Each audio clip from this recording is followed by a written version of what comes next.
Launching tokenized projects and offshore legal structures. These are the most common questions we get from our clients, and the answers you should know before making your next move. Question 1. Do I need SEC registration for an asset-backed token in the US?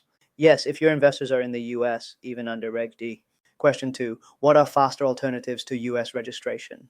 Jurisdictions like Cyprus or Cayman Islands offer approval in 3-6 months. Question 3. Can I issue tokens from offshore backed by US assets? Yes, with a legal contract between the offshore issuer and the US asset holding entity. Question 4. Do US citizens pay tax on offshore profits? Yes, even if not distributed, profits must be reported unless taxed locally. Question 5. Can I transfer tokens to a US company to raise capital?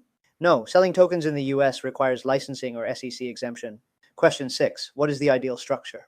A US holding company plus offshore token issuer plus optional US C Corp manager or trust. If you need more information, leave us your questions in the comments or visit our FAQs page.